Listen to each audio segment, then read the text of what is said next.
Hello guys, நீங்கள் பார்த்து கொண்டிருப்பது பிளாக் சேனல். நம்ம சேனலுக்கு வராது புதுசாக வந்துருக்கு. நம்ம இருக்க சப்ஸ்கிரைப் பண்ணிட்டு கூடவே 10 தட்டு விட்ருங்க. இன்னைக்கு நம்ம என்ன பார்க்க போறோம்னு பார்த்தீங்கன்னா, நம்ம தளபதி கடைசியாக எந்த டைரக்டர் கூட படம் பண்ண போறாருன்னு பார்க்க போறோம். தமிழ் சினிமாவுக்குள்ள ஹீரோவாக இருந்த ஒருத்தர் இப்போ அரசியல்வாதியாக மாறிட்டாரு. இப்போ வெங்கட் பிரபு கூட கோட் இந்த படத்துல நடிச்சுட்டு வராரு. லாஸ்டா ஒரு படம் மட்டும் பண்ணி முடிச்சுட்டு அரசியலுக்குள்ள வர போற அப்படின்னு சொல்லியிருக்கிறாருங்க நம்ம தளபதி. நம்ம தளபதியோட கடைசி படத்தை யார் தயாரிக்க போறாங்கன்னா RRR. இந்த படத்தை யார் தயாரித்தவங்களோ அவங்க தாங்க. அந்த நிறுவன பேரு என்னன்னா TVV தானையா.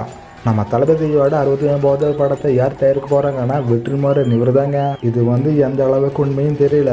லியோ 2 இந்த படம் வேற பாக்கி இருக்குது. லோகேஷ் கனகராஜ் என்ன பண்ண போறாருன்னு தெரியல. வெற்றிமாறன் டைரக்ட் பண்ண நல்லா இருக்குமா இல்ல லோகேஷ் கனகராஜ் டைரக்ட் பண்ண நல்லா இருக்குமான்னு கீழே கமெண்ட் பாக்ஸ்ல சொல்லிருங்க.